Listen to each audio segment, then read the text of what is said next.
Hello good evening everyone. Welcome back to Unacademy. कैसे हैं आप सब? I hope you all are doing well. So प्यारे बच्चों, थर्ड लेक्चर हम तीन लेक्चर हम कंप्लीट कर चुके हैं रियल नंबर्स के। एंड आज हम फोर्थ लेक्चर में डिस्कस करेंगे H C F L C M of two numbers and irrationality proof. Most important topic है और इससे क्वेश्चन आता ही आता है बोर्ड एग्जाम में। क्लियर? और राइट, सो स्टार्ट करते हैं। आप भी आ जाइए, जल्दी से कॉपी पेन लेके बैठ जाइए, ठीक है? क्योंकि आपकी भी बारी आएगी। साथ में सॉल्व करना है, ज़रूरी है, right? Okay, so student start करें। All right. Okay guys, screen visible है सबको? ठीक है।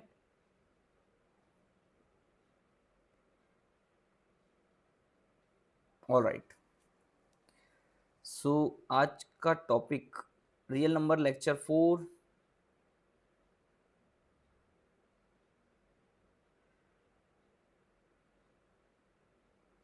सो today's first topic is HCF LCM of two numbers. बेटा HCF और LCM दो नंबर्स का क्या होता है, क्या रिलेशन होता है, वो इसमें मैं आपसे डिस्कस कर रहा हूँ। ओके, तो क्या होता है बेटा, अभी तक आपने पढ़ा होगा प्रीवियस क्लासेस में HCF and LCM of two numbers, जिसमें आपको बताया जाता है कि HCF and LCM, right, prime factorisation से HCF फाइंड कर सकते हैं और डिवीजन मेथड से LCM और HCF फाइंड कर सकते हैं, LCM फाइंड कर सकते हैं, राइट? तो HCF LCM के आपने प्राइम फैक्टराइजेशन के मेथड पढ़े हैं, लेकिन इसमें हम क्या बता रहे हैं, इसमें HCF and LCM of two numbers, दो नंबर का HCF LCM रिलेशन क्या होता है। तो मैं बताता हूँ आपको। If A and B, A comma B are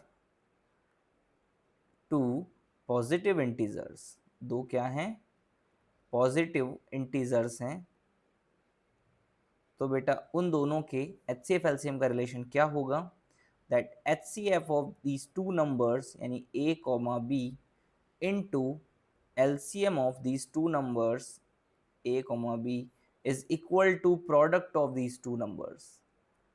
Clear? So this is the relationship between two numbers, HCF LCM of two numbers, यानी कि दो नंबर्स के HCF और LCM का रिलेशन क्या होता है, तो वो ये होगा। क्लियर? ऑलराइट। इसके बाद आपको बस इतना याद रखना है, मैं इसको एग्जांपल से भी क्लियर कर देता हूँ ताकि आपको प्रूफ भी समझ में आ जाएगा इसका, ठीक है, कि ऐसा क्यों होता है। Okay, let's take an example. Two 12, 18। अब इन दोनों की बात करें तो इन दोनों का HCF क्या होता है बेटा, 12, 18 का HCF ऑफ 12, 18 क्या होगा इन दोनों का HCF? 12 और 18 का HCF क्या होता है? इन दोनों का HCF होगा 6, हाईएस्ट कॉमन फैक्टर, ठीक है। और क्या होगा इन दोनों का LCM, तो वो होगा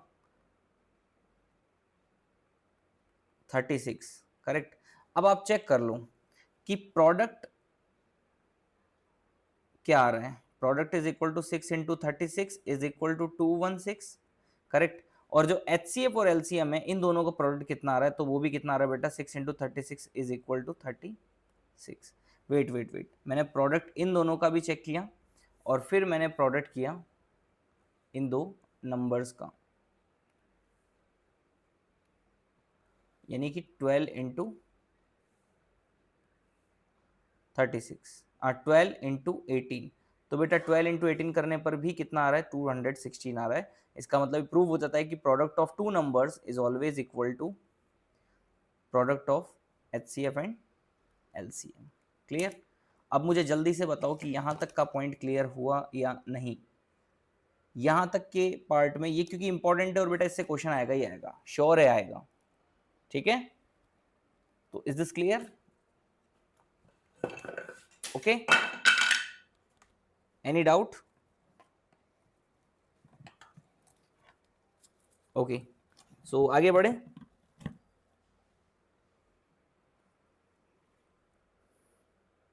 ऑल राइट, इसी पर क्वेश्चन करते हैं।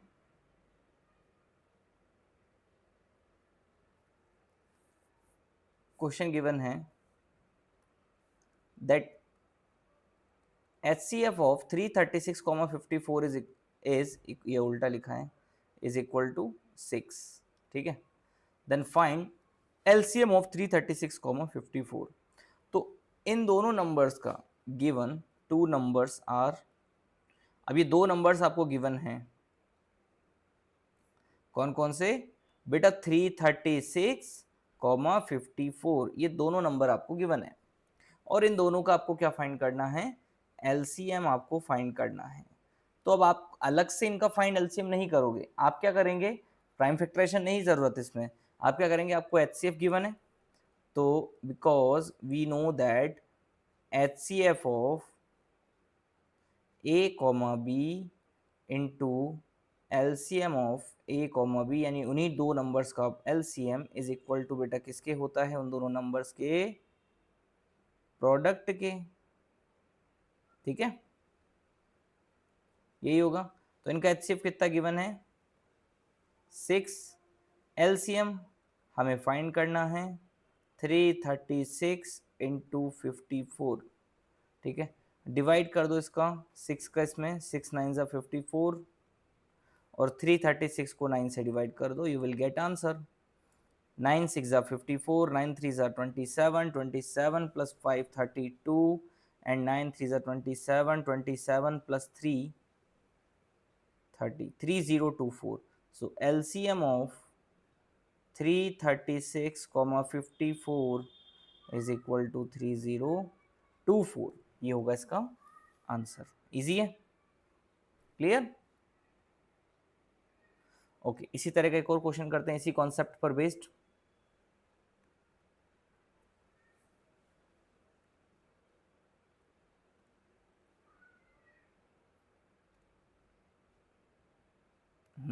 All right, HCF of two numbers is 9, दो नंबर्स का HCF कितना है, 9, ये थोड़ा अलग क्वेश्चन है, और इन दोनों को दो नंबर्स का LCM कितना है, 252, ठीक है।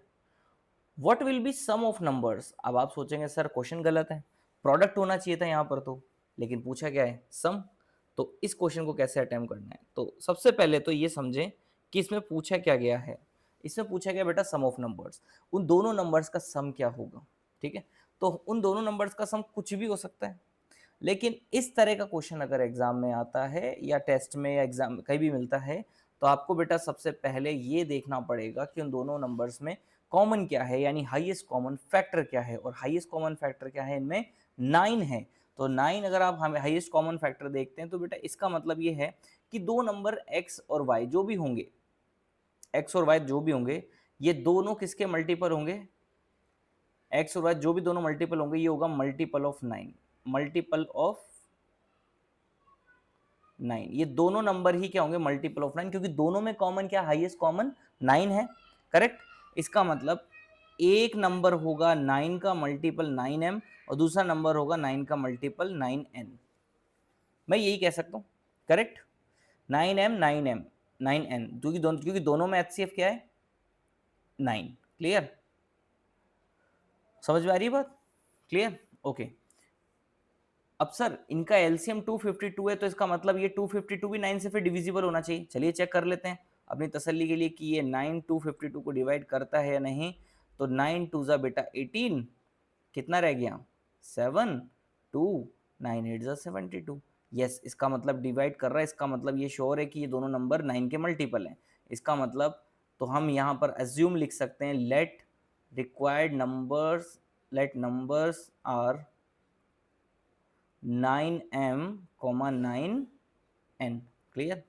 अब यहाँ पर हम चलते हैं, दोनों का HCF कितना है 9, और दोनों का LCM कितना है 252, correct, okay. Because HCF of 9m, 9n into LCM of 9m, 9n is equal to product of these two numbers, 9m into 9n, यही होगा। HCF कितना गिवन है, HCF is given 9, LCM is given 252 is equal to 9m into n, तो बेटा 9 into 9 तो कितना हो जाएगा ऐसा लिख सकता हूँ मैं, 9 9 से कितना हो गया 81, तो ये 9 से ये डिवाइड, ये कैंसिल, एंड 252 डिवाइड होगा कितने टाइम बेटा 28, तो m into n is equal to कितना आ गया। अब क्या नंबर्स का सम हो सकता है, यानी कि सबसे पहले ये देखिए कि दो नंबर्स क्या हो सकते हैं, पहले वो तो कंफर्म करें। ओके, अब बेटा एक बात मुझे बताओ कि ये m और n क्या हो सकते हैं। सर m और n तो कुछ भी हो सकते हैं। यस, दो पॉजिटिव इंटीजर जिनको मल्टीप्लाई करने पर 28 आता हो, ऐसे कौन से नंबर्स हैं। दोनों में, अब दोनों 9 के मल्टीपल हैं, दोनों को मल्टीप्लाई करें 28, तो सिंपल सा है कि 4 7 सा 28 होता है, या 14 2 सा 28 होता है, या 28 1 सा 28 होता है, राइट। तो ये तीन पेयर पॉसिबल है, लेकिन सबसे बड़ी बात क्या है यहां पर, जो आपको यहां समझनी होगी, और वो क्या है मैं आपको बता दूं बेटा, कि ये देखो आप, यहां देखो आप, m इंटू एन, ये अब ये एम एन क्या रह गए हैं, ये दोनों एम एन क्या रह गए हैं, ये m कॉमा एन आर को प्राइम। सर ये क्या अलग आपने कॉन्सेप्ट हमें बताया, m और n are coprime, how, why m and r coprime, as a specific reason. Yes, मेरे पास एक रीजन है, क्योंकि आपने जब दो नंबर में से कंप्लीटली कॉमन हटा दिया जाए, अलग कर लिया जाए, तो वो दोनों नंबर क्या रह जाते हैं, को प्राइम, राइट। जैसे अभी हमने कहा कि इन दोनों में HCF क्या था, इन दोनों में HCF क्या था 9, तो जब 9 आपने अलग कर दिया दोनों में नंबर से, 9 यहाँ से अलग कर दिया, तो अब ये m और n क्या रहेगा, इनमें कुछ भी कॉमन नहीं होगा, और जिनमें कुछ भी कॉमन नहीं होता उनमें क्या कॉमन होता है, 1 कॉमन होता है, और जिनमें 1 कॉमन रह जाए यानी कि HCF of mn is equal to 1, तो mn क्या हो जाएंगे, को प्राइम, mn क्या हो जाएंगे, को प्राइम टू ईच अदर। अब हमें वो पेयर देखना है जिसमें को प्राइम है, तो 28 और 1, या फिर 4 इंटू 7, यही पॉसिबल है। 40 इंटू 10 नहीं हो सकता क्योंकि इन दोनों में कॉमन क्या है 2, नॉट पॉसिबल, तो 4 इंटू 7 ये होगा। क्लियर, आ गया समझ में।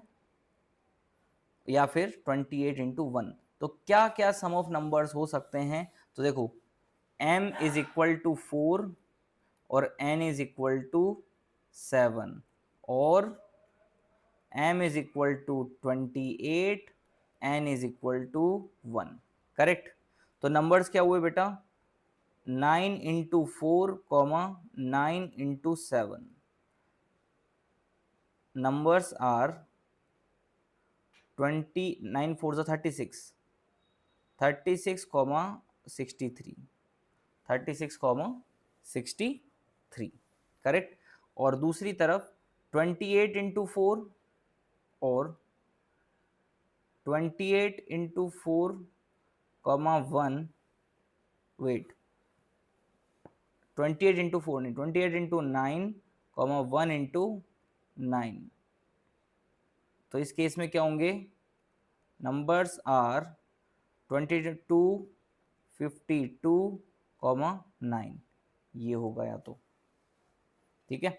सम चेक कर लो, तो sum will be equal to 36 comma 63, तो ये 639, ये हो गया 36 प्लस 63 इज इक्वल टू 99, और 252 प्लस 9 इज इक्वल टू 261, ये सम होगा। सर दो सम, हाँ दो पॉसिबल है, लेकिन एक बार बता दूं, अगर ये क्वेश्चन एग्जाम में मल्टीपल चॉइस में आता है तो फिर आपको 4 ऑप्शन दिए जाएंगे, जिसमें से एक ही ऑप्शन है वो होगा जो करेक्ट होगा, तो इन दोनों में से जो भी होगा वैलिड वो उसमें आपको टिक करना है। क्लियर, आ गया समझ में। Okay, proceed to the next question. Two numbers are in the ratio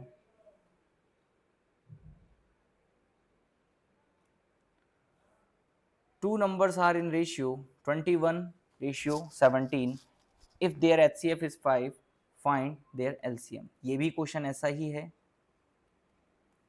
दो नंबर्स का रेशियो क्या है, 21:17 है। अब इन दोनों में आप देख सकते हो जो रेशियो गिवन है इनमें कुछ भी कॉमन नहीं है फिलहाल, ठीक है। तो इसका मतलब जो भी है कोप्राइम है, लेकिन इनमें HCF कितना है, 5 है। तो numbers, find numbers and their LCM, इन दोनों का LCM और नंबर्स फाइंड करने। सबसे पहले तो इन दोनों में रेशियो क्या है, दोनों का रेशियो क्या है, 21:17, ठीक है। तो नंबर्स विल बी, अब आप या तो ऐसा कह दो कि late numbers are 21x, 17y, या तो ये कह दो, क्लियर। लेकिन ऐसा कहना सही नहीं होगा क्योंकि दोनों में HCF कितना है, 5। तो जो कॉमन नंबर है ना दोनों में 5 है, वो तो हमें रखना ही पड़ेगा, क्लियर। तो 21x और 17y नहीं रखेंगे, हम क्या करेंगे, पहले जैसे प्रीवियस क्वेश्चन में हमने क्या किया था, 9x और 9y एज्यूम किया था, या 9m और 9m और 9n एज्यूम किया था। लेकिन यहाँ पर 5 इंटू 21, 17 इंटू 5, ये दो नंबर्स हो जाएंगे। इजी है ये वाला क्वेश्चन। तो यहाँ पर हो जाएगा 21 इंटू 5, 17 इंटू 5, क्योंकि दोनों को प्राइम है ना बेटा, तो जो HCF है वही मल्टीप्लाई कर दो, दो नंबर बन जाएंगे। 21 5 कितना हो गया, 105 एंड 85, क्लियर। अब इन दोनों को फाइंड करना है LCM, because HCF into LCM is equal to product, right. तो इन दोनों का HCF कितना है, 5, LCM क्या है वो हमें फाइंड करना है, प्रोडक्ट क्या है 105 इंटू 85, ठीक है। 5 का डिवाइड किया इसमें 21, कर दीजिए 85 इंटू 21, तो ये 85 1 85, 85 2 हो गया 170, 587 1785, 1785, दिस इज रिक्वायर्ड आंसर। ये क्वेश्चन इंपॉर्टेंट है एग्जाम के पॉइंट ऑफ व्यू से, ठीक है। I hope this question is clear, okay.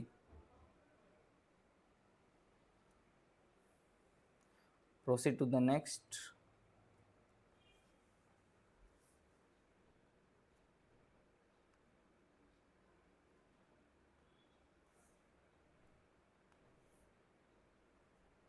Here, two numbers have HCF is 15 and their sum is 75. How many pair of two numbers are possible? अब हमें number of pairs बताने हैं कि कितने pairs इसमें पॉसिबल होंगे, कितने पेयर्स इसमें पॉसिबल होंगे। तो दो नंबर्स का HCF कितना है, 15। अब यहाँ पर दो नंबर्स का रेशियो भी गिवन नहीं है, तो हमें नंबर्स एज्यूम करने पड़ेंगे। Let numbers are 15x, 15y, correct. और दोनों का सम कितना है बेटा, सम इज इक्वल टू 75। तो 15x plus 15y is equal to 75। दोनों में कॉमन है 15, x plus y is equal to 75, ये cancel, 5, x plus y is equal to 5। अब एक बार बताओ एक्स वाई आपस में क्या है, एक्स वाई आर को प्राइम। ऐसे दो नंबर बताओ, दो को प्राइम नंबर बताओ जिनको ऐड करने पर 5 आता हो। तो या तो होगा 1,4 या होगा 2,3। तो इसका मतलब कितने पेयर्स बन गए, 2 पेयर्स आर पॉसिबल। कितने पेयर पॉसिबल हैं, 2 पेयर्स, क्लियर, ओके। इसके बाद कॉन्सेप्ट आता है रियल नंबर्स का ही, इरेशनलिटी, इरेशनलिटी प्रूफ। ये मोस्ट इंपॉर्टेंट है बेटा, 100% यहां से क्वेश्चन पूछा जाएगा, ठीक है। तो कॉन्सेप्ट क्या है वो सुन लो और समझ लो। सबसे पहले एक थ्योरम समझो जो कि इंपॉर्टेंट है, किसी भी नंबर को इरेशनल प्रूफ करने में काम आता है। और रिजल्ट ये है, if p is any prime number, p is any prime number, मैं यहाँ पर इसको हाईलाइट कर देता हूँ, let p any prime number, p कोई भी प्राइम नंबर है, ठीक है। और p अगर डिवाइड करता है a स्क्वायर को, a स्क्वायर का मतलब यहाँ आप समझ गए, a स्क्वायर का मतलब क्या है, कोई परफेक्ट स्क्वायर है, कोई परफेक्ट स्क्वायर है उसे डिवाइड करता है। और परफेक्ट स्क्वायर किसका स्क्वायर है? ए का स्क्वायर है। Then P divides A। ठीक है, इसको सिंपल तरीके से समझो कि अगर आप देखते हो जैसे 12 का स्क्वायर होता है 144, और अगर मैं कोई प्राइम नंबर चेक करूं जो कि इस 144 को डिवाइड करता है, जैसे मैंने लिखा 3, क्या 3 144 को डिवाइड करता है? यस, 3 144 को डिवाइड करता है। यानी 12 के स्क्वायर को 3 डिवाइड करता है, तो यही 3 किसे डिवाइड करेगा? 12 को भी डिवाइड करेगा। क्लियर? ये इसका कॉन्सेप्ट है। तो हमें इसका यूज कैसे करना है? सही, तो बहुत सिंपल सी बात है, ये आप मुझे क्यों बता रहे हो, लेकिन बेटा मैं तुम्हें इसलिए बता रहा हूँ क्योंकि ये क्वेश्चन को प्रूव करने में काम आएगा, यूजफुल है, बहुत इंपॉर्टेंट है। ठीक है, अब कहीं ऐसा दिख जाए, मैं आपको कुछ चीजें डिफाइन करके बता रहा हूं, आपको इसको समझना होगा। ओके, एक बात बताओ, जब हम लिखते हैं 12/3 इज इक्वल टू कितना आता है? 4। ये आता है, यानी कि when we divide 12 by 3 we get quotient 4। यही होता है इसका मतलब। ओके, इसी को अगर मैं लिख देता हूं a/3 इज इक्वल टू 4। अब a कोई भी नंबर हो, सर आप a इज इक्वल टू तो 12 हो जाएगा easily, yes a is equal to 12 हो जाएगा। लेकिन बेटा कोई भी नंबर हो एक ही जगह पर, उसकी जगह जो भी नंबर रखेंगे ऐसा नंबर होगा जिसमें 3 से डिवाइड जब किया जाएगा तो क्वोशिएंट कितना आएगा? 4। तो आप समझ जाओगे कि नंबर क्या होना चाहिए? 12। ओके, अब अगर ऐसा लिखा आ जाए a/3 is equal to b, इसका मतलब क्या है? इसका मतलब भी वही है कि व्हेन मैं लिख देता हूं यहां पर, when a divide by 3 then quotient is b। तो क्वोशिएंट क्या आता है? b। तो इसका सीधा सा मीनिंग क्या हुआ कि 3 is factor of a, 3 is factor of a। Clear? और सबसे इंपॉर्टेंट बात कि बेटा अगर ये जो a है 3 इसका फैक्टर है, तो a इज क्या है? Multiple of 3। a क्या है? मल्टीपल ऑफ 3 है। यानी मैं ऐसा कह दूं कि 3 12 को डिवाइड करता तो 3 से फैक्टर ऑफ 12, लेकिन 12 उसके रेस्पेक्ट में क्या है? 12 क्या है? 12 इज अ मल्टीपल ऑफ 3। इसका मतलब a इज मल्टीपल ऑफ 3। यहां पर a क्या है? Multiple of 3। तो हम क्या लिख सकते हैं इसको और भी मॉडिफाई करके कि a is equal to multiple of 3, that means a is equal to 3m।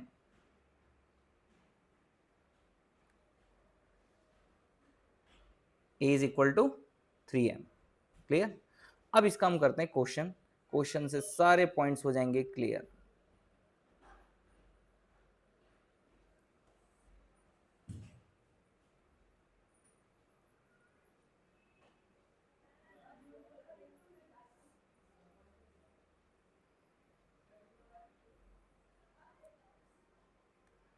Okay, prove that √2 is irrational. √2 को हमें प्रूव करना है, और ये अपने आप में थ्योरम भी है, लेकिन इसे हम प्रूव करेंगे। ठीक है, इंपॉर्टेंट है एग्जाम के पॉइंट ऑफ व्यू से। तो √2 को अगर प्रूव करना है, सबसे पहले हमें क्या करना होगा? कुछ स्टेप है जो हमें फॉलो करने होंगे। इस तरह का कोई भी, अच्छा, दो तरह के क्वेश्चन आएंगे, प्योर भी और मिक्स भी। ये प्योर है, यानी प्योर का मतलब प्योरली इरेशनल। मिक्स कैसा होगा? मिक्स 2 + √3, जिसमें रेशनल और इरेशनल दोनों का कॉम्बिनेशन आएगा, वो मिक्स है। हमें सिर्फ इस पर फोकस करना है। क्लियर? ओके, तो √2 को इरेशनल प्रूफ करने के लिए सबसे पहला स्टेप क्या होगा? हम कुछ नहीं कह सकते कि वो इरेशनल है, हम बल्कि क्या अपोजिट कर लेंगे? हम ये अज्यूम कर लेंगे कि लेट सपोज कि इट इज रेशनल।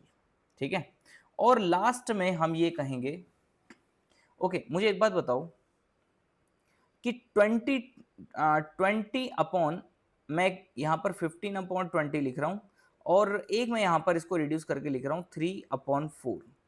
इनमें से कौन सा नंबर प्रॉपर फॉर्म में है? तो आप कहेंगे सर प्रॉपर फॉर्म में तो यही है 3/4। 15/20 भी रेशनल है, लेकिन स्टैंडर्ड फॉर्म क्या है? 3/4। इसका मतलब आपको जो बताया जाता है ना, P/Q फॉर्म किसका होता है बेटा? रेशनल नंबर का। तो हम इसे तब कंप्लीटली रेशनल मानते हैं जब वो स्टैंडर्ड फॉर्म में होता है। स्टैंडर्ड फॉर्म का मतलब यहाँ पर PQ क्या हो जाए? को प्राइम। PQ क्या हो जाए बेटा? को प्राइम। समझ गए? इसका मतलब p अपॉन q एक फ्रैक्शन है जिसमें p और q आपस में क्या है, को प्राइम है, तो भी वो नंबर क्या होगा, रेशनल होगा, लेकिन वो स्टैंडर्ड और प्योरली रेशनल होगा वो, ठीक है। यहाँ पर कुछ ना कुछ कॉमन है, तो 15/20 को हम देखते हैं, 15/20 अच्छा नहीं लग रहा, मैथ्स में ये बताया जाता है कि इसको कैंसिल आउट करो, रिड्यूस करो, 3/4, तो ये है प्योरली क्लियर। तो याद रखना पी क्यू क्या होने चाहिए, को प्राइम होने चाहिए, ये कंडीशन हमें यहाँ रखनी पड़ेगी। पी क्यू अगर को प्राइम नहीं हुए, अच्छा को प्राइम का मतलब समझ गए ना, को प्राइम का मतलब क्या है, को प्राइम का मतलब पी और क्यू में कुछ भी कॉमन नहीं होना चाहिए, कुछ भी कॉमन नहीं होना चाहिए सिवाय किसके, 1 के। अगर 1 के अलावा कोई भी दूसरा कॉमन आ गया तो इसका मतलब हमने जो है उसको सही से प्रूव नहीं किया है, या फिर वो रेशनल, प्रॉपर रेशनल फॉर्म में नहीं है, क्लियर। और जो प्रॉपर रेशनल फॉर्म में नहीं होगा इसका मतलब कुछ गड़बड़ है, या तो वो रेशनल नहीं है या फिर वो प्योर इरेशनल है, क्लियर, समझ गए। ओके, तो यहां पर आप समझो कि मैं सबसे पहले क्या लिखूंगा कि let root 2 is rational, let root 2 is rational, root 2 is rational. अब जैसे ही मैं इसे रेशनल एज्यूम करूंगा तो ये रूट 2 बेटा किस फॉर्म में आ जाएगा, p बाई क्यू फॉर्म में, लेकिन यहां मैं क्या मेंशन करूंगा कि पी क्यू आर, अगर को प्राइम नहीं हुआ तो सारे अजम्पशंस रॉन्ग हो जाएंगे, ठीक है। अब यहां पर जो रूट है, इस रूट को हटाने के लिए हम क्या करेंगे बेटा,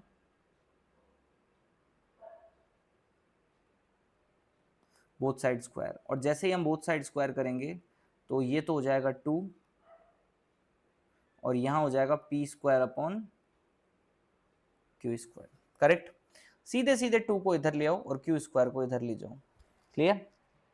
तो यहां डेफिनेशन क्या बन रही है, q square is equal to p square upon 2।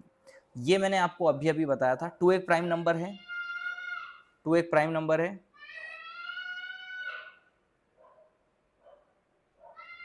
ठीक है। अब इस 2 को p स्क्वायर में देखे तो डिवाइड कर रहे हैं, p is divisible by 2, p square, because 2 divides p square, तो 2 डिवाइड p ऑल्सो। यानी कि बेटा यहां पर क्या बात क्लियर हो गई, यहां पर एक बात क्लियर हो जाती है कि p किसका फैक्टर, 2 किसका फैक्टर बन गया, 2 इज फैक्टर ऑफ p, 2 किसका फैक्टर बन गया, p का फैक्टर बन गया। अगर 2p का फैक्टर है और तो इसका मतलब अभी मैंने आपको क्या बताया था, so p is equal to 2m, 2 का मल्टीपल, क्लियर। तो यहां पर वैल्यू पुट कर देंगे 2m, so q square is equal to 2m square upon 2। ये मैंने क्या किया, ये वैल्यू यहां पुट कर दी मैंने p की जगह, क्लियर। तो q square is equal to कितना हो जाएगा, 4m स्क्वायर अपॉन 2, 2 का डिवाइड 4 में चला गया, कितना रह गया 2, तो q square is equal to 2m square, फिर 2 को इस तरफ ट्रांसफर कर दो, q square upon 2 is equal to m square. अब ये बेटा ये वाली चीज़ क्या डिफाइन कर रही है, ये बता रहा है कि क्यू स्क्वायर में 2 से डिवाइड करने पर क्या आता है, m स्क्वायर आता है, क्यू स्क्वायर में 2 से डिवाइड करने पर क्या आता है, m स्क्वायर आता है, क्लियर। तो इसे भी हम ऐसे ही करेंगे, एक मिनट,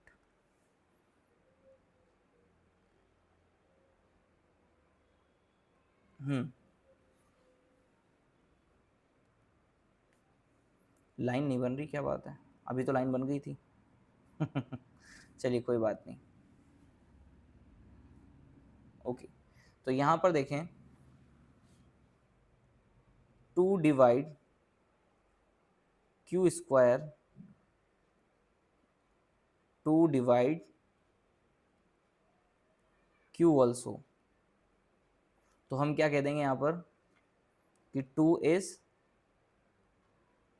फैक्टर ऑफ क्यू। अब आप दोनों में एक बात ऑब्जर्व करो, मैंने दोनों केस में क्या किया है, मैंने दोनों ही केस में, ये देखो हाईलाइट कर देता हूँ मैं इससे, मैंने दोनों केस में ये चीज़ प्रूव की है। पहले मैंने क्या प्रूव किया कि 2 is a factor of p, और अब मैंने क्या प्रूव किया है कि 2 is a factor of q। 2 is a factor of p, 2 is a factor of q। तो 2 is a factor of p and 2 is a factor of q, इस दोनों से क्या आपको कंक्लूजन मिल रहा है, दोनों p और q में दोनों में फैक्टर कौन है, 2।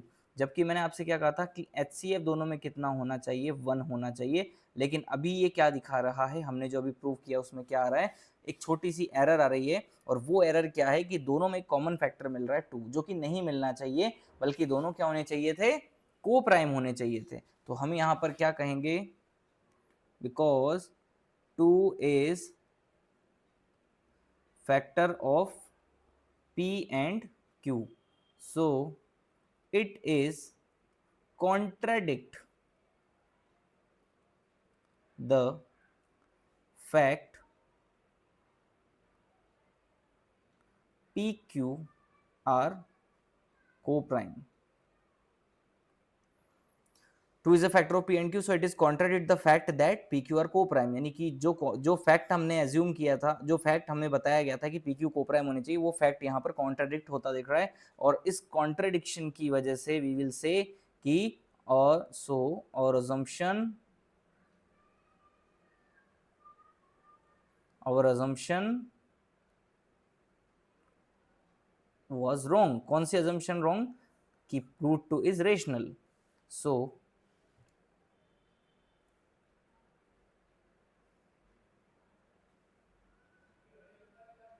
that root 2 is rational। ठीक है, hence it is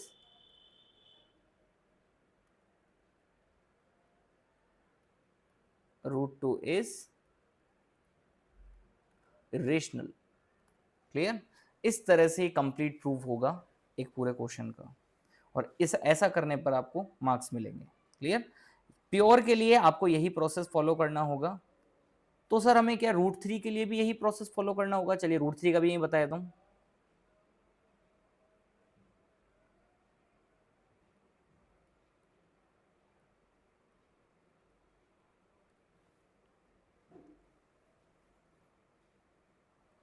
ओके, इसको भी क्लियर कर देता हूं मैं। √3 आप क्या एज्यूम करोगे फिर, रेशनल, और जैसे ही आप √3 रेशनल एज्यूम करोगे, इसके बाद √3 किस फॉर्म में आ जाएगा,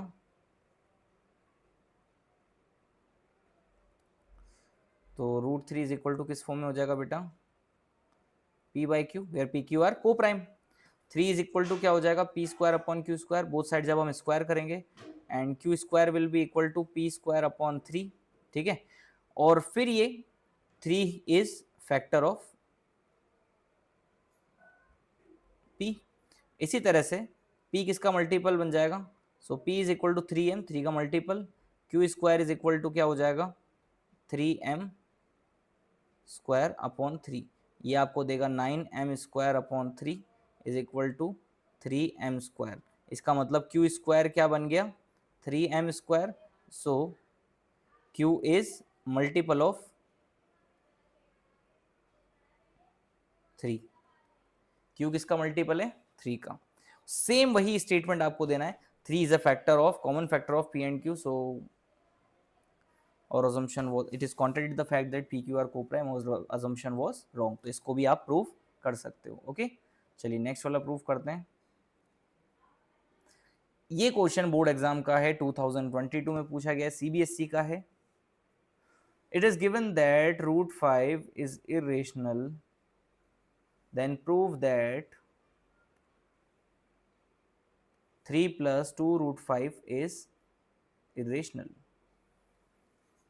ये दिया हुआ है कि √5 इरेशनल है, और हमें प्रूव करना है कि 3 + 2 √5 इरेशनल है। ठीक है, ये मिक्सिंग है और ये बहुत इजी होते हैं। √5 ऑलरेडी गिवन है इरेशनल, लेकिन आपको ये नंबर प्रूव करना है। ठीक है, तो सबसे पहले लेट 3 + 2, हर क्वेश्चन में करना होगा, 3 + 2 √5 इज रेशनल। और जब ये रेशनल होगा तो किस फॉर्म में होगा, पी बाई क्यू फॉर्म में। लेकिन इस बार आपको बोथ साइड स्क्वायर नहीं करना है, इस बार आपको को प्राइम वाली कहानी नहीं लिखनी है।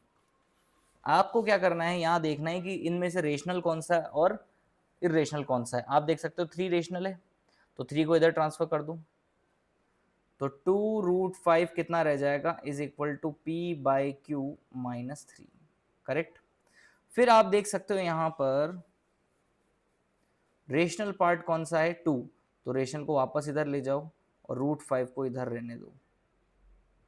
इसको सिंप्लीफाई कर लेते हैं, p माइनस 3q अपॉन 3, 2 अभी भी यहीं पर है, मैं 2 को फिर ट्रांसफर कर रहा हूँ यहाँ पर, मल्टीप्लाई से डिवाइड में चला जाएगा, √5 is equal to p minus 3q upon 3, 2 ज़ा कितना हो जाएगा बेटा 6।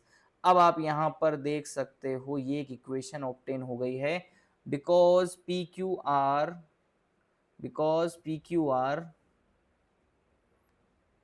पी क्यू क्या होता है यहाँ पर, इंटीजर होते हैं।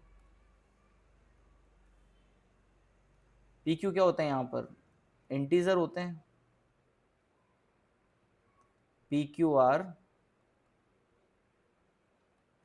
इंटीजर्स, इसका मतलब तो ये जो पार्ट है, सो p minus 3q upon 6 is always rational, clear. और अगर ये रेशनल है, अगर ये रेशनल है और इक्वल टू किसके बेटा, ये √5 के, ठीक है, एंड √5 इज इरेशनल। अगर ये रेशनल है और ये इरेशनल है, √5 इरेशनल है, तो ये दोनों इक्वल कैसे हो सकते हैं, ये दोनों इक्वल हो सकते हैं क्या,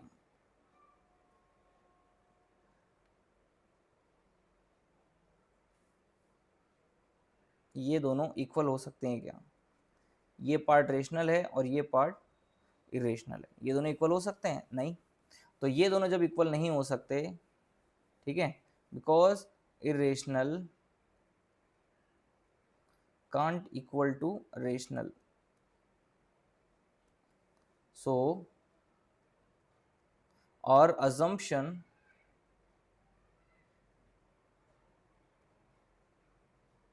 was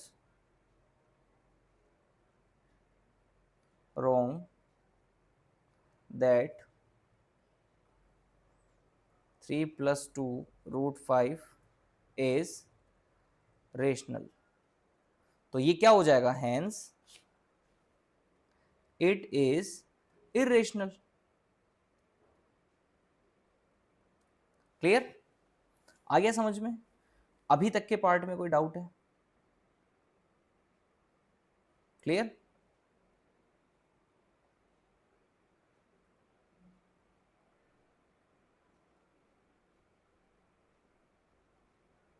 ठीक है,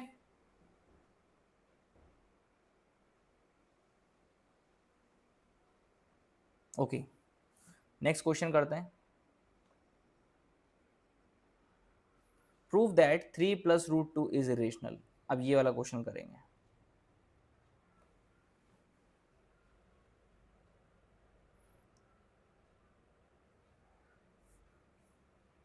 ये भी बहुत इजी है। अब √2 जो है, √2 इज इरेशनल, ये बेटा क्या है, ये एनसीईआरटी की बुक में गिवन है, it is theorem, as a theorem. और थ्योरम को हम कैसे यूज करते हैं, एज अ फॉर्मूला यूज करते हैं। थ्योरम को हम यूज कर सकते हैं एज अ रिजल्ट कि ये हम पहले से जानते हैं और ये ट्रूथ है, ये प्रूव्ड है, क्लियर। तो 3 प्लस √2 इज रेशनल, ये प्रूव करना है हमें। सबसे पहले लेट 3 प्लस √2 इज रेशनल, और हमने इसे जैसे ही रेशनल कहा, जैसे ही रेशनल कहा तो ये किस फॉर्म में रह जाएगा, p बाई क्यू में। So 3 plus √2 is equal to p by q, correct. अब इनमें से रेशनल पार्ट कौन सा है, 3, √2 को यहीं रहने दो, p by q minus 3, correct. q इससे मल्टीप्लाई होगा, √2 is equal to p minus 3q upon q। Now look at this equation and observe that P minus 3Q upon Q is always B. कुछ भी put कर लो आप, PQ integer है, integer कोई भी put कर लो, ऑलवेज कैसा होगा बेटा, ये रेशनल होगा। कैसा होगा, ये रेशनल होगा। क्लियर? अब जब ये रेशनल होगा and √2 is irrational and they can't be equal, ठीक है? सो और assumption was wrong that 3 plus √2 is rational. Hence, it is irrational. It is irrational. क्या बन गया ये? Irrational. Clear? Understood है? इस कैटेगरी में सबसे अच्छा क्वेश्चन ये जो है ये डिस्कस करेंगे। नेक्स्ट क्वेश्चन आ रहा है, prove that √p plus √q is irrational. Sir ऐसा क्वेश्चन तो अभी किया था नंबर्स की फॉर्म में, हाँ लेकिन ये नंबर्स नहीं है, √p और √q इरेशनल है। क्लियर? अब ये दोनों प्योर दिख रहे हैं लेकिन इनको इरेशनल प्रूव करना है, कैसे करेंगे? तो यहां पर थोड़ा सा, अब p अपॉन q, ये p q वो नहीं है जो रेशनल की डेफिनेशन में आते हैं, वो अलग हैं। तो हमें इसका मतलब जो रेशनल की डेफिनेशन में जो पी क्यू आते हैं उन्हें कुछ और एज्यूम करना पड़ेगा, बिकॉज पी क्यू यहाँ पर ऑलरेडी बुक है, ठीक है? एज ए वेरिएबल यहाँ पर ऑलरेडी गिवन है। तो हमें क्या करना पड़ेगा इसके लिए, let √p plus √q is rational, यही हमने एज्यूम किया। लेकिन इस बार बेटा हमें क्या करना है, इस बार हमें क्या करना है, इस बार हमें क्या करना है, √p प्लस √q को वही फॉर्म लिखना है, लेकिन इस बार हमें क्या करना है, a अपॉन बी, ये लिख दो। सर ये a अपॉन बी क्यों, p बाय q लिखने से कोई मतलब नहीं था कि pq ऑलरेडी वहां पर है। क्लियर? All right. तो यहां पर अब बोथ साइड स्क्वायर कर दें सर? नहीं, अभी नहीं करना है। एक इरेशनल को इस तरफ ट्रांसफर कर दो, आपका काम हो जाएगा। आपको पता है ये दोनों इंडिविजुअली क्या हैं, इरेशनल ही हैं, क्योंकि p अगर आप कोई भी नंबर पुट करोगे, समझ रहे हैं आप, पी क्यू प्राइम नंबर कहे जाते हैं इसमें, पी क्यू क्या है, प्राइम नंबर, और जो भी प्राइम नंबर आप रखोगे उसका स्क्वायर रूट हमेशा क्या देगा आपको, इरेशनल वैल्यू देगा। तो हम क्या करेंगे, √p यहीं रहने देंगे और a upon B minus q कर देंगे, √q इस तरह से। क्लियर? ये कर दिया हमने। अब इसके बाद बोथ साइड करेंगे स्क्वायर,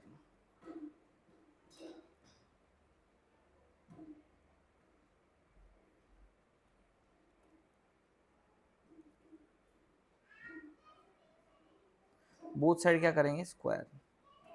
तो √p is equal √p square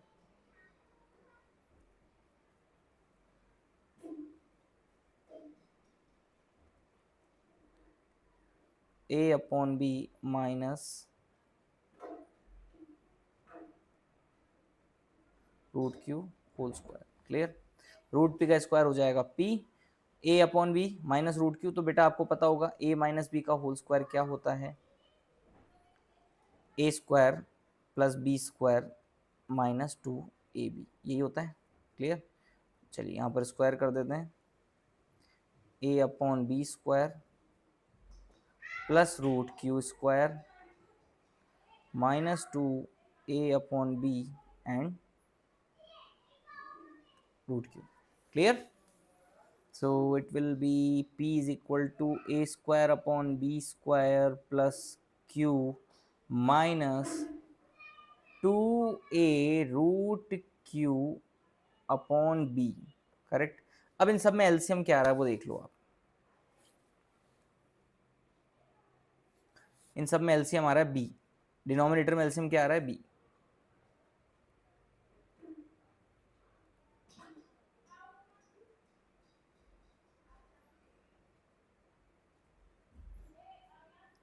तो यहाँ पर p इज इक्वल टू कितना हो जाएगा, a square plus q minus 2a root q upon, एक मिनट, अगर मैं यहाँ पर बी एलसीएम ले लेता हूँ इस तरह से, ये बी स्क्वायर नॉट बी, तो बेटा बी स्क्वायर में बी स्क्वायर का डिवाइड, ये हो जाएगा ए स्क्वायर प्लस, और क्यू अपॉन 1 है तो 1 ये बन जाएगा क्यू बी स्क्वायर, और माइनस 2ab रूट क्यू, ये मैंने सिंप्लीफाई कर दिया इसको, ठीक है, क्या कर दिया मैंने, सिंप्लीफाई कर दिया इसको,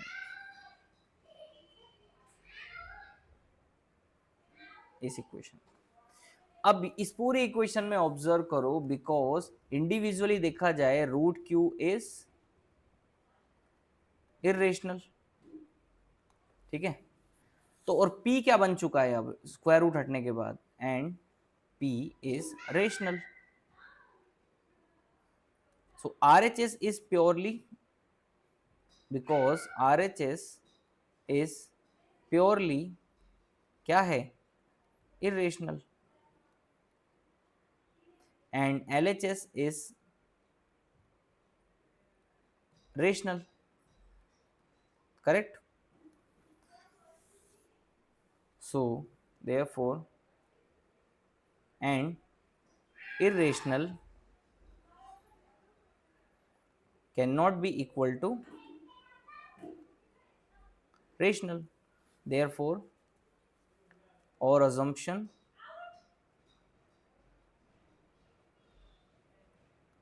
was wrong, that root p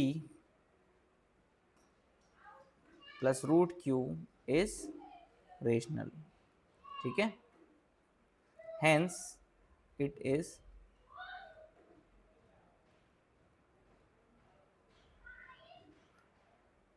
irrational, clear, clear हो गए, proceed to the next. Okay, अब FTA यानी फंडामेंटल थ्योरम और अरिथमेटिक के भी कुछ क्वेश्चंस देख लेते हैं एक बार। Complete the following factor tree and find the composite number x। Composite number x फाइंड करना है बच्चों। चलिए तो एंड से स्टार्ट करते हैं। सबसे पहले आप देखो, बहुत इजी क्वेश्चन है। 161 के फैक्टर दिए हुए हैं, पहला फैक्टर है 7, दूसरा फैक्टर फाइंड करना है।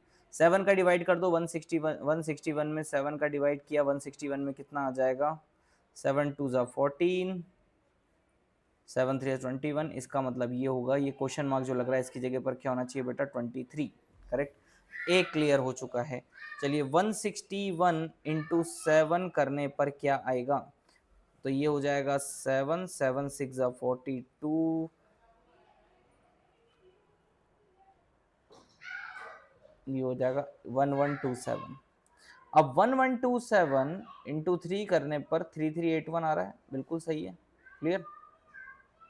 तो सर 3381 इंटू 2 करने पर x आ जाएगा। सर ये तो आप पहले ही कर सकते थे, हाँ कर सकते थे, लेकिन इसमें क्या कहा है, complete the following factor tree. ये पूरा फैक्टर ट्री कंप्लीट करना था हमें, करेक्ट, एंड एंड तक आना है x पर, ठीक है। तो x तो बहुत ईजी है फाइंड करना, लेकिन हमें कंप्लीट करना था फैक्टर ट्री को, ये बाकी सारे नंबर से फाइंड करके। 3381 इंटू 2 बेटा कितना हो जाएगा, 2 1 ज़ा 2, 2 8 ज़ा 16, 2 3 ज़ा 6, कैरी वाला 1 ऐड कर दिया तो 7, 3 2 ज़ा 6, 6762 इज आंसर, एंड 1127 एंड 23 इसके मिसिंग पार्ट्स हो जाएंगे। क्लियर, इजी है। Complete the factor tree and find the composite number m। चलिए बताइए इसका आंसर क्या होगा। अब हमारे प्यारे प्यारे बच्चे बताएंगे इसका आंसर क्या होगा। बताओ बेटा, what will B solution of this question.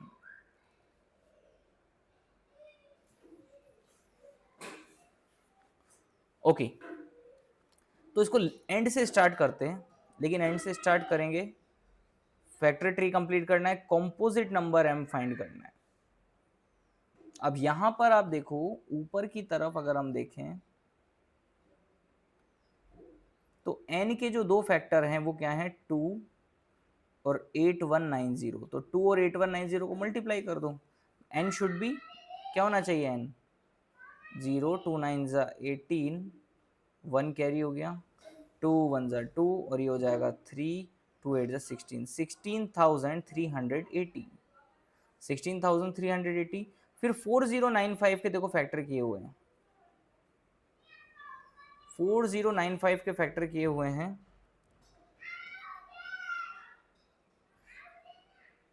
Complete भी करना है इसको, तो 4095 के फैक्टर जिसमें एक है 1365, तो आई थिंक 1365 को 3 से मल्टीप्लाई कर दें तो 3 5 हो जाएगा 15, 5 6 3 6 18 19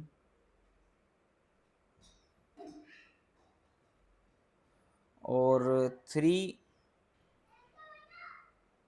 3 9 0 1 3 1 4095, ये देखो 4095 बन रहा है। इसका मतलब 1365 को किससे मल्टीप्लाई किया जाएगी 4095 बन जाए, so oh should be, it must be equal to 3, correct? समझ गए? क्लियर?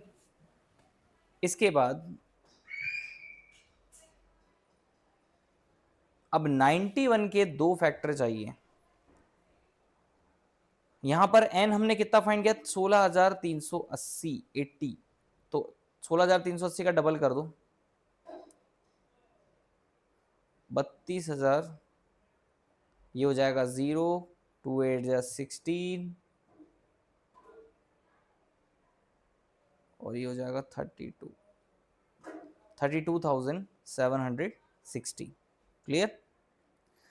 लेकिन सर अगर PQ फाइंड करने होते तो फैक्टर ट्री तो कंप्लीट करो, तो फैक्टर ट्री कंप्लीट करने के लिए 13 इंटू 7 होता है वैसे तो, और कोई फैक्टर ही नहीं होते प्राइम पोजीशन में। क्लियर? PQ अगर प्राइम है तो 13 इंटू 7 ही होगा। क्लियर? आ गया समझ में? सारे हो गए इसमें, आई थिंक अब कोई नहीं रहा इसमें, कोई मिसिंग पार्ट नहीं है। Okay, so next one is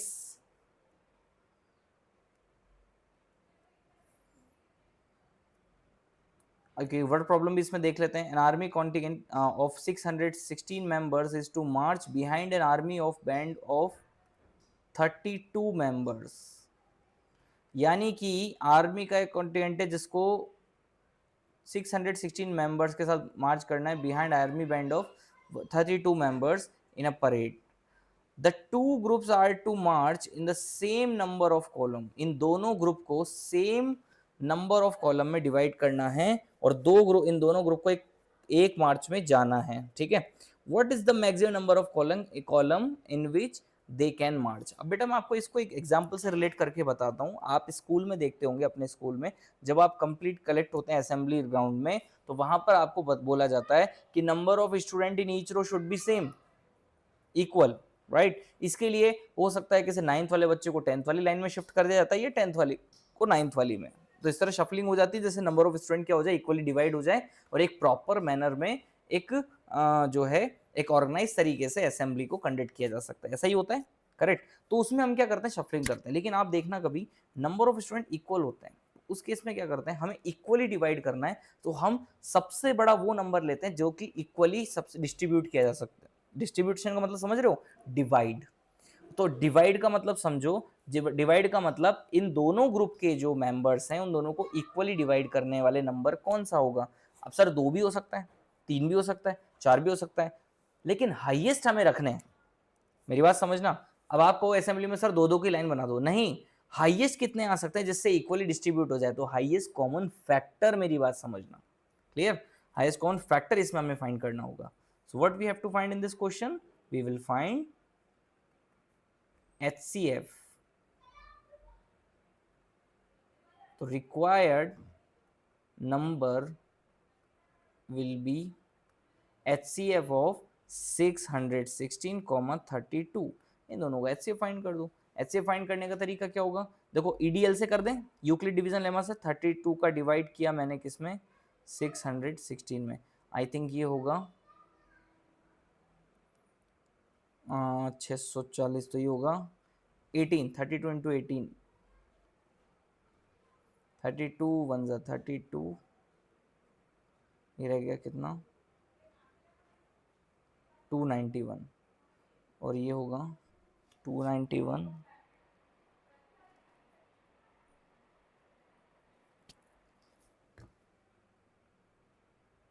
okay 9,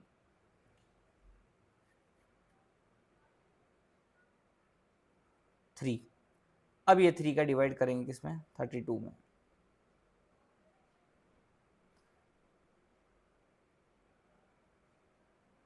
ये रहेगा ना,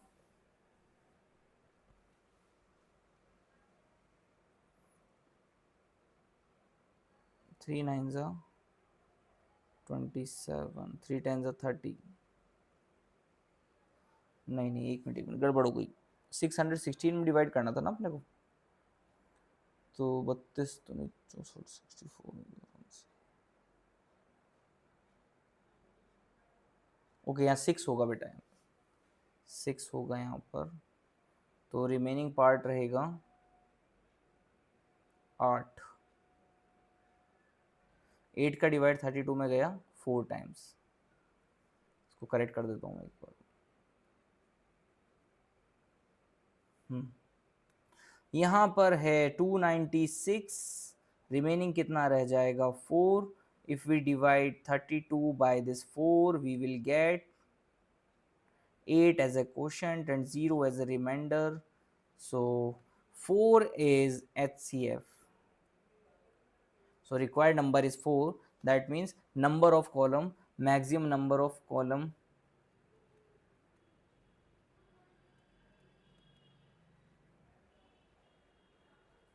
will be 4. ठीक है, I think maximum number of columns in which they can merge, number of columns हमें चाहिए, राइट ना। तो ये तो नंबर ऑफ मेंबर्स हुआ, हर एक में नंबर ऑफ मेंबर कितने होंगे, 4। तो नंबर ऑफ कॉलम कितने हुए फिर, तो 616 divide by 4 plus 32 upon 4 is equal to, ये हो गया 4 1 ज़ा 4, 4 5 ज़ा 20 और 4 4 ज़ा 16 प्लस 4 8 ज़ा 32 इज इक्वल टू, कितने कॉलम बनेंगे,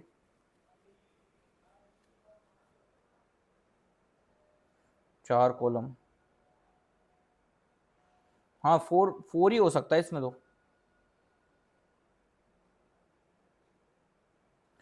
और फिफ्थ वन, अगर 4 कैंडिडेट इन ईच होता तो फिर ये हो जाता 162, तो 162 कॉलम बनते maximum. Clear, okay. Next question, इसे मैक्सिमम नंबर ऑफ कॉलम नहीं होगा, ये होगा 4।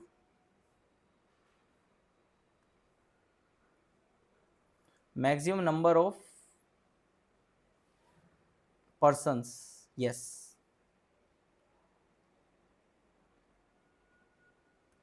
In each will be 4। हर एक में कितने होंगे, हर एक कॉलम में कितने होंगे, 4 होंगे। Clear, okay. इसके बाद नेक्स्ट क्वेश्चन है, इफ टू पॉजिटिव integers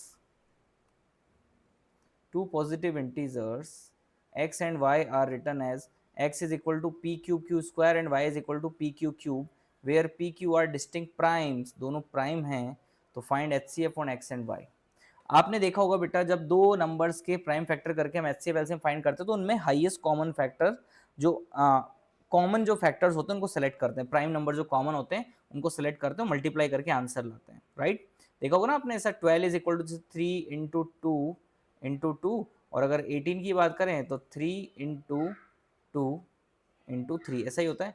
फिर हम एक पेयर सेलेक्ट करते हैं कॉमन का, और हम कहते हैं कि sir 3 into 2 is equal to 6 answer, ऐसा ही होता है। तो यहाँ पर भी हम ऐसा ही करना है कि x is equal to given है पी क्यूब क्यू स्क्वायर, और y is equal to given है पी क्यू क्यूब। आपको सिर्फ इतना करना है, अगर क्वेश्चन में पूछा जाए, ऐसे क्वेश्चन में आए और उसमें पूछा जाए HCF, तो HCF के लिए बेटा आपको लीस्ट पावर सेलेक्ट करनी है। कौन सी पावर सेलेक्ट करनी है, लीस्ट पावर। जैसे यहाँ पर p क्यूब में और p में, p की पावर 1 में लीस्ट पावर कौन सी है, 1, इसका मतलब p टू द पावर 1, और q स्क्वायर और q क्यूब में लीस्ट पावर कौन सी है, q स्क्वायर, तो p q स्क्वायर, तो HCF कितना हो जाएगा, p q स्क्वायर। क्लियर। अगर इसी क्वेश्चन में एलसीएम पूछा जाता तो एलसीएम क्या होता, एलसीएम होता p cube highest power and q cube, ठीक है, ऐसे याद रखना। ऑलराइट, समझ में आ गया? ओके, अब इसके बाद हम एक केस स्टडी क्वेश्चन भी ले लेते हैं, अच्छा क्वेश्चन है ये।